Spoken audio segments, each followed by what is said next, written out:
Thank you for joining us for the V3 call. If you don't mind, just as a couple housekeeping items, making sure your organization affiliation is in your participant name for attendance. And then, as always, we will allow people to chat. And then as we have discussion, if you want to come off mute, you can always raise your hand or type into the chat, and we will work to get you off mute. And then I think that's kind of it for housekeeping items. And then the agenda today is here. I guess medium in size, I would describe it. I think we got everybody out of the waiting room. And yeah, I will actually go ahead and turn it over to John for our first stakeholder introduction. Good morning, everyone. Let me share my screen really quick. Hope everyone's able to see that.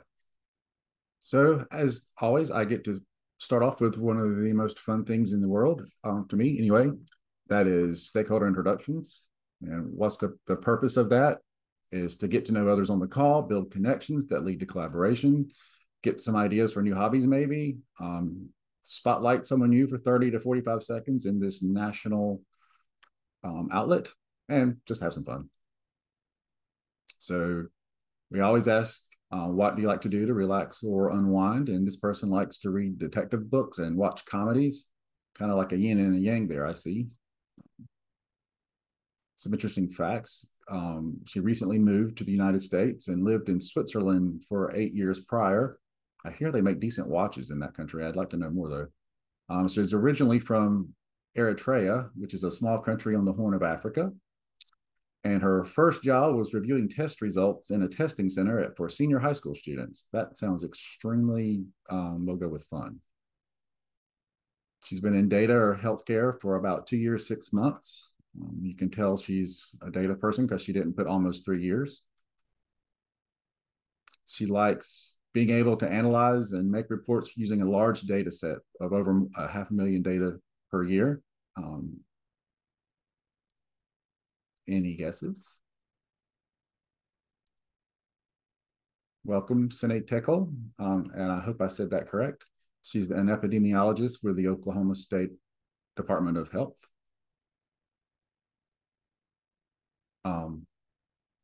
If you are new, or even if you're semi-new and haven't been introduced yet, I will put a link in the chat so that you too can fill out my form and get introduced on one of these calls. We would appreciate it. It's always great to get to know others on the call and maybe put some faces with names. This picture was taken by Sirkan Bada of Florida, and I love it very much. And would also like to take a moment to remember two of our fellow EMS state managers who recently died. Chaz Bavaric, and Victor Grimes. We thank them and their families for their public service and wish their families well.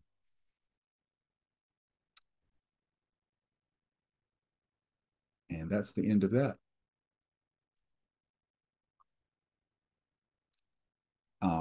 Ben, am I next? I believe I am next as well, correct? Yeah, if you want to just do dashboard review, I'll swap you and Jen, and then Jen's up for V351. Okay.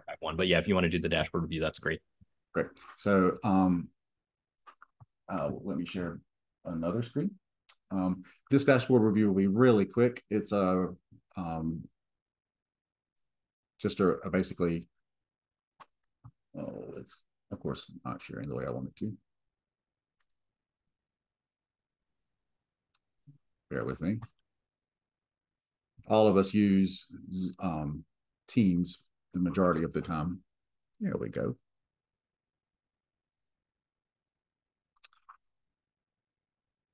So this is just I'm assuming you can see it now. A quick reminder of one of the ones that's available. So as always, if you go to view reports, state reports, version 3 dashboards. Ben, can you confirm that you're seeing the NEMSIS webpage? We are seeing it, John. Okay, thank you so much. So for those of you who haven't noticed, what I'm doing is I'm going from the very bottom of the page up. So we've done data submissions, data quality, current composition. This week, we're doing V3 state elements, which does not require username or password. This is a public dashboard. And I have had other data managers ask me these questions. And this is a quick way to figure it out. So this is by state, what data elements that state is collecting. And you can change it by if you just want to know what national elements they're collecting, or what state elements the states are collecting. You can do that. So if you want to know which states are collecting D agency 01, which is the majority, it's 44, you can click that and it'll highlight the states that are collecting it. Or conversely, if you just want to know what elements a random state, we'll go with Kansas. Yeah, John, you may want to click state back on because it's just showing national and other right now. There you go. Thank you. It'll show you what that particular state is collecting. Unfortunately, there's not a way to download. I tried this using crosstab, what each state is doing. That's not allowed. But it will give you a snapshot of what the majority of states are doing, what they're not doing. And for a Tableau review, once you've selected this, it's kind of hard to get it to go back to a reset view. A little shortcut that you can always use is go to the bottom and click this right here, this back arrow with a line. That's a reset view. That'll always take you back to the very first view that's there. If you have this, basically the idea is that to be able to share which states are doing what, so that you can make a call basically if you want to share things or not, or if you're reporting to your people, they want to know who's reporting these. This is how you can do it. I show you this because it's a very underutilized tool, and it is a question that I've received from several EMS managers in the past of, do you know what states collect what data? Well, yes, we do, and we have a dashboard for that, and it's right here. Hey, John, there's a question in the chat from Karen Jacobson in South Dakota. Sure. Is this dashboard now limited to just version 3.5 elements? Ben would be the better person to answer that. I don't believe so. I believe it is 3.4 and 3.5. Yeah, John, I think you're correct. We can check on that. Yeah. Josh says that's 3.4 and 3.5. Yeah, thanks, Josh. Yeah, thank you, Josh. Josh, would it pull from the master branch? So whichever the state has pointed their master branch to?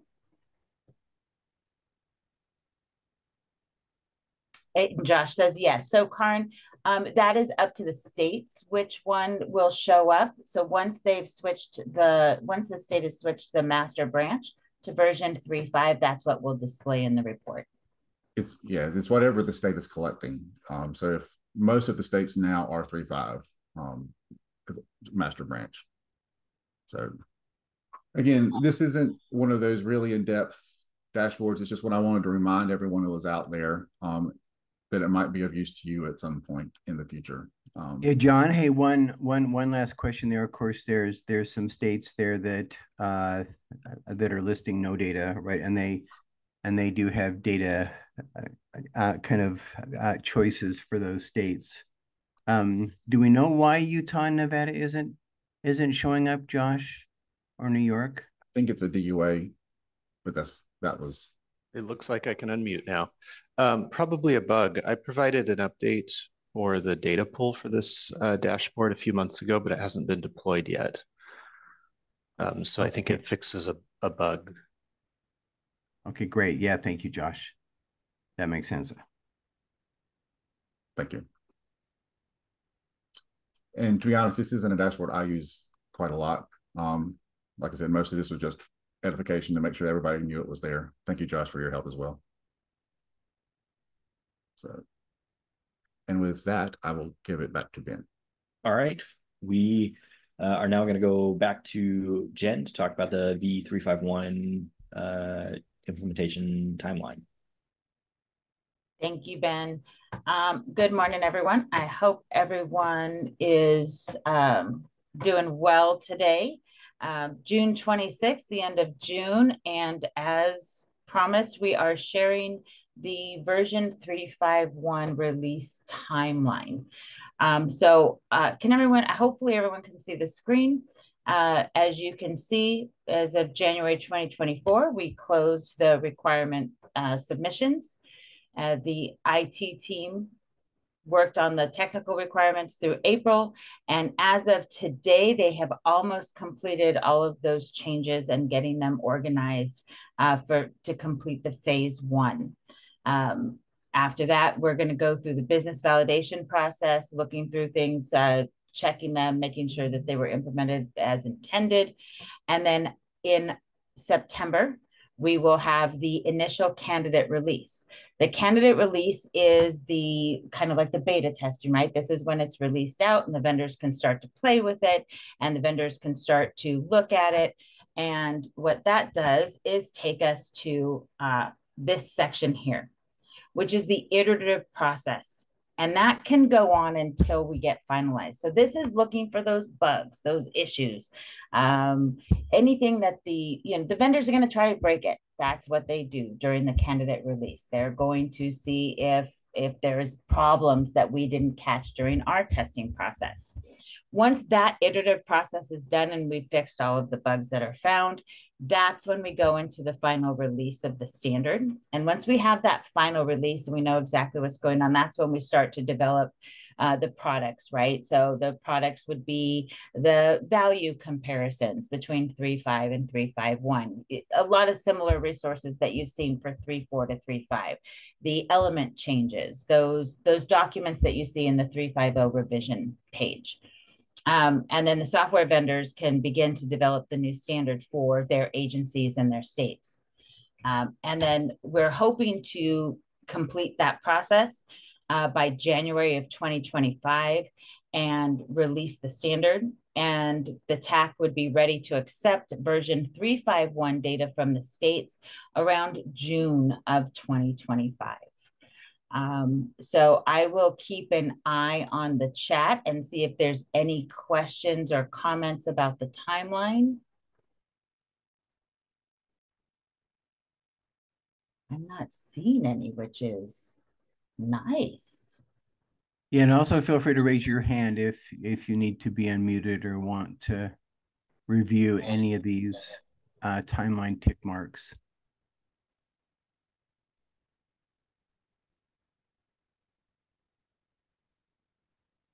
Sanjeeva in Texas asked if there's any major changes in 3.5.1.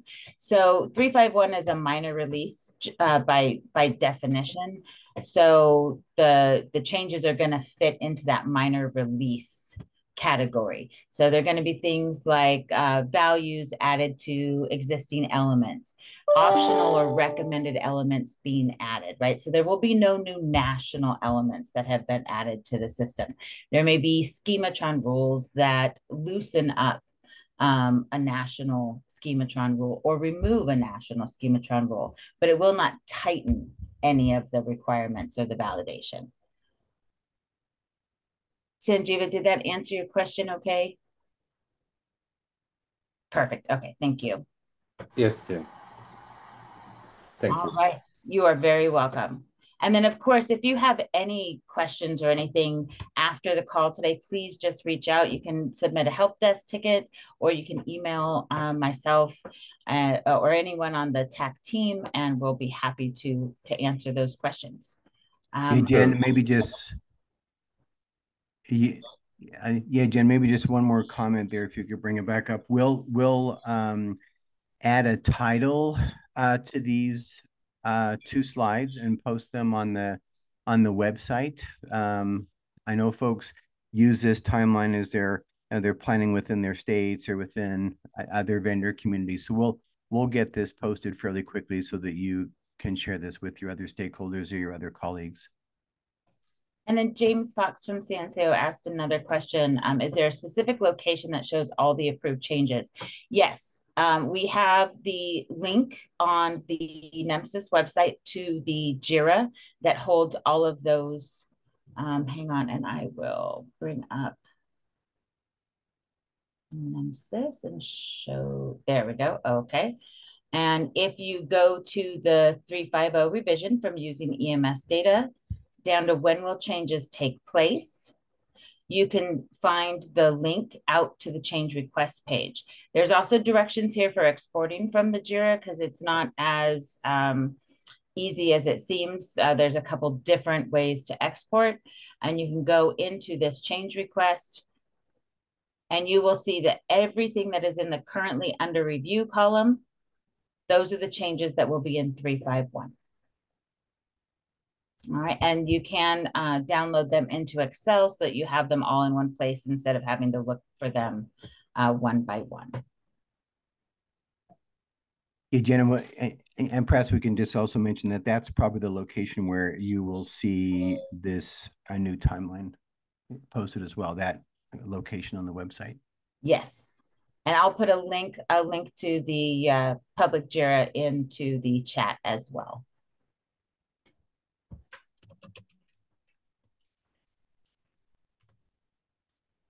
Any other questions or anything that we can help with? All right. I will go back real quick to, I think, Karen, you had a comment from, I think it was the dashboard that. Thanks, John. That's right. I just wanted to bring up, you know how last time we talked about the data submission dashboard? I just wanted to say thank you to you guys because we received our automated email, and I just wanted to share that, you know, South Dakota saw a high number of failed files, and it was because of a bad date. So it was a fat fingering of a year, but it was way back. It was 1954 instead of 2024. It caused file failures. So I appreciate the dashboards. I appreciate the state getting it and then working with you. And just so that anybody who works in South Dakota knows, I am working on testing a new rule, at least to cover, I don't know how deep I'm going to make it go, but trying to get it so that maybe just a better rule to prevent data from more than, at least for 911 response, can't be more than 2 hours old or something like that. So I'm working on a new rule, which means, yes, South Dakota will eventually have a new schematron rule. But again, thanks for the dashboard, because we wouldn't be at that point without getting that and working with you guys to identify what was wrong. You just made my day. Thank you so much. Thanks, They're valuable.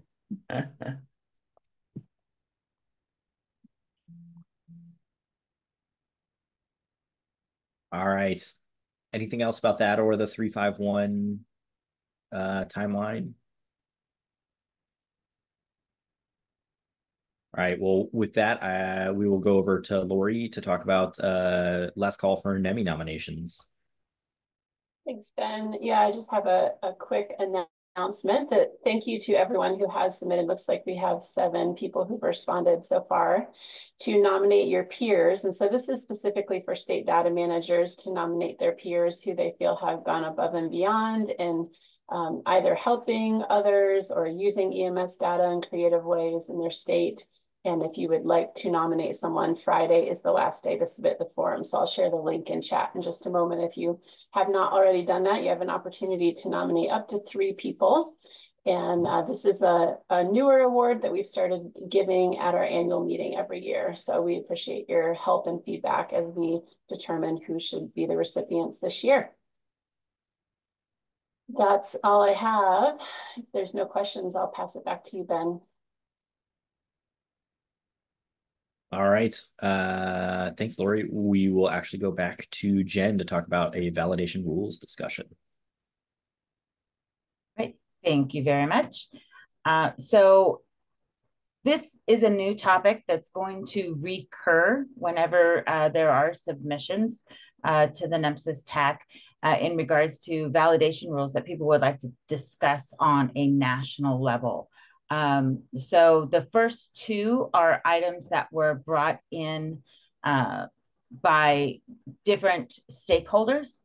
But please, if there's one that you would like to have discussed here, if it is specific states that have the rule and it's a state schematron rule, we're not going to name the specific state, right? We're going to leave it agnostic. If you as an agency or a vendor submit the rule that you would like to have discussed, we're not going to say, okay, this vendor A and service provider B are the ones who submitted it to talk about. This is going to be just a general discussion, right? So to give you an idea of how a schematron rule may be received out in the environment where it's being entered, right? The data entry portion of it. So that's part of it. And the other part is to talk about the national rules that are brought up. The one that we're going to discuss today was brought up last year at the annual meeting, and kind of get people to start thinking about, is this a change? Is this even an issue in your area? Those kinds of things. So if you have questions or comments, please, again, raise your hand.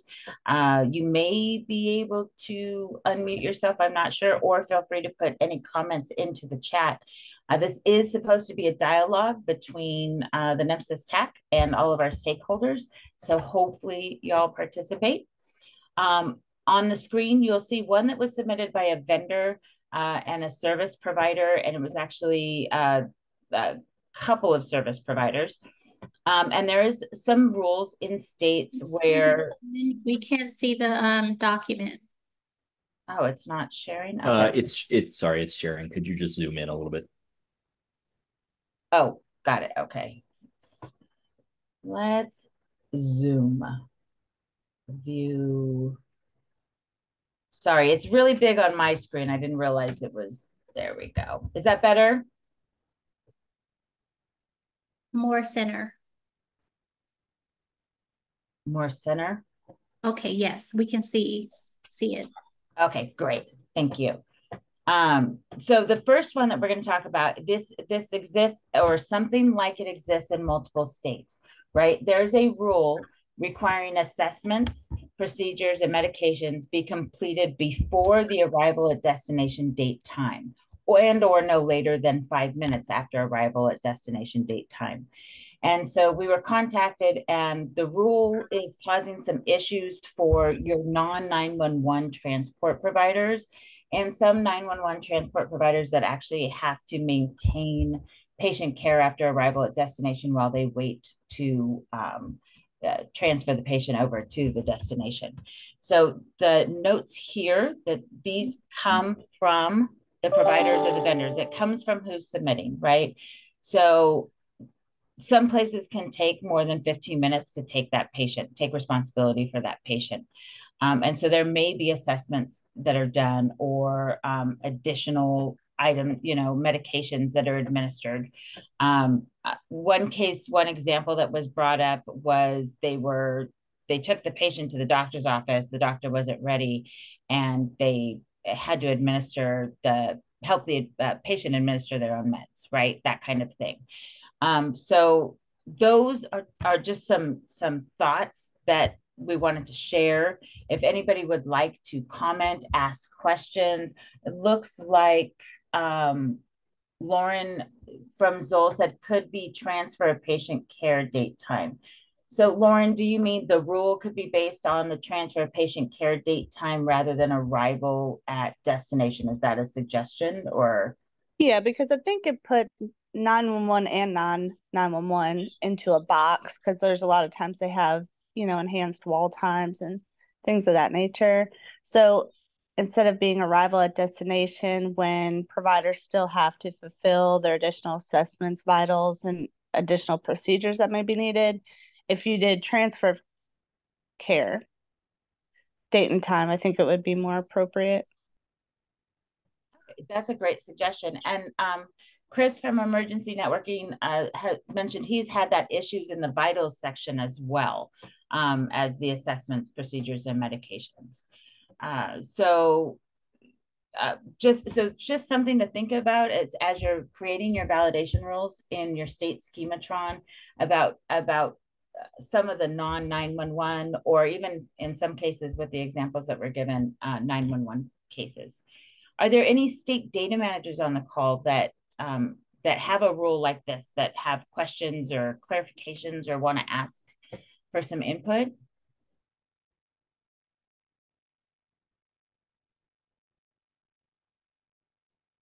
All right, so we'll go ahead and we'll move on to the next one, which is a national validation role. This was submitted by a state data manager via email, but it was brought up during the annual meeting last year. And this is in regards to the warning, and keep in mind, this is a warning, so it does not prevent transmission of the record to the National Data Repository, regarding when the unit left scene, date, time should be recorded. From the national perspective, once a unit has arrived on scene, that unit does have to leave the scene. And so there's a warning there just to say, hey, you've left this blank. Part of the conversation during the annual meeting was that the definition changed between version 3.40 and 3.50. In 3.40, the definition was the date, time the responding unit left the scene with a patient. In 3.50, it is the date, time the responding unit left the scene, right? So with the patient portion is no longer there. So this warning does fire correctly according to the national rule and the definition for that element. But the questions that kind of were surrounding it is, is this causing issues in your area? The state data manager that submitted it via email is seeing a huge increase in their warnings because this time is not being recorded in their area.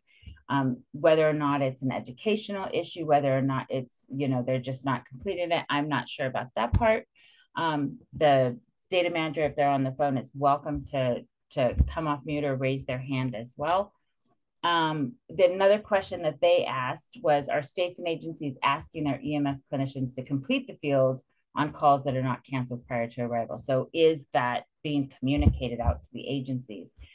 And then the ultimate question of, should this be a national warning, or do we need to consider rewriting that rule? I did also include the unit dispositions so that you could see. So the rule is written so that canceled prior to arrival at scene, if that's marked, E times 09 is not going to flag a warning. Any of the other values will flag a warning. So are there questions, comments, or thoughts? This is Karen. Hey, Karen. So I was the one who brought it up at the annual meeting last year. And I personally believe that South Dakota has seen an improvement in the documentation of this element. We raised it with the EMS vendors that operate in South Dakota. And since we brought it up at the annual meeting, I believe that it's okay to leave the rule as is. I think the key is just reinforcing the fact that this was a rule that wasn't originally documented in the Excel spreadsheet as a change. And that it just hold tight, everybody. I think you'll get there. And I think it's worth it. That's just my personal opinion. So if for those of you who have more recently transitioned to version 3.5, I think you'll see improvement over time. We in South Dakota have it, have the national rule in our system, and it's working fine, and it's improving with third-party submissions. Thank you, Karen. That is great to hear. So thank you very much for sharing that. Hey, Jen, it's Mark Roberts. Hey, Mark. Hey, so this sounds like it's a deeper problem because majority of California, everything comes from CAD. So it would require a change to the CAD. Most of the times, other than selecting when they made patient contact, everything else comes from CAD. So it's probably a much bigger project. I mean, most people will argue that if they are not transporting, the minute they go back in scene or back in service is adequate. So this may be the case where it's a state or local requirement and doesn't maybe apply to a lot of areas or a lot of states. Thanks, Mark, because I didn't even think about it from the importing from CAD perspective. Now, is the fact that it's a warning an issue in any of the states, right? So for the National Data Repository, a warning will still allow the record to get in. The warning is just to say, hey, this element's blank. Are you sure you didn't just forget to fill it out, right? That's what the warning is for.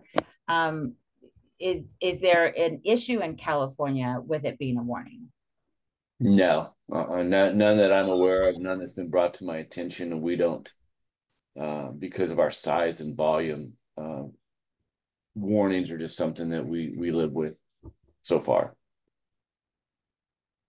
Thank you, Mark.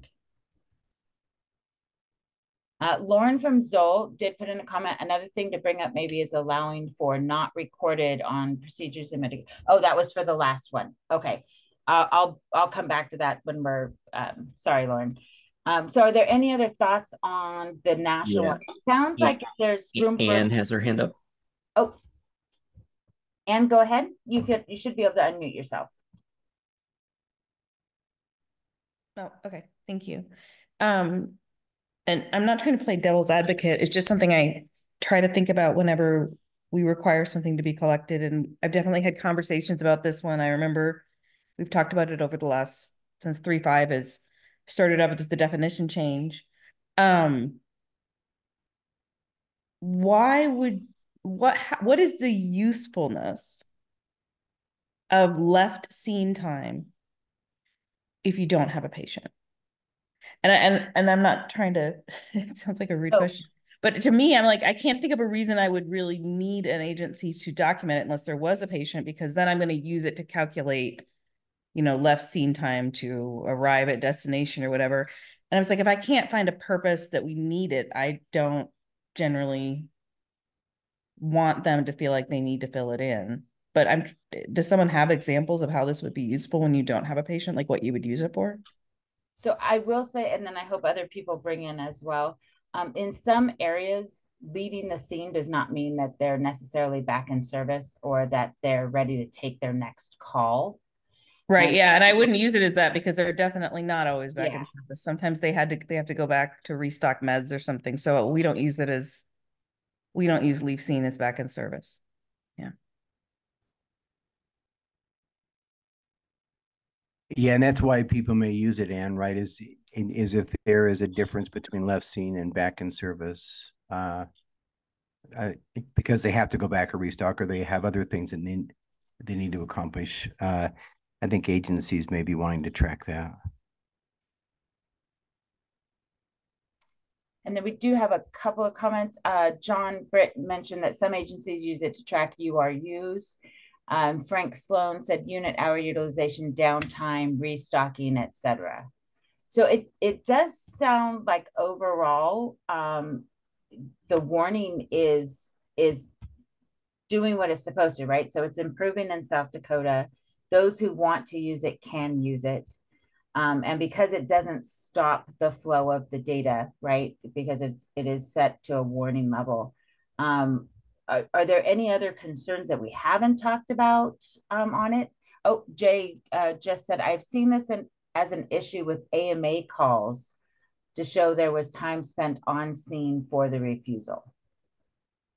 So Jay, do you want to come off of mute and if you're able to, and talk about that a little more? Do you mean that it shows the amount of time they spent on scene?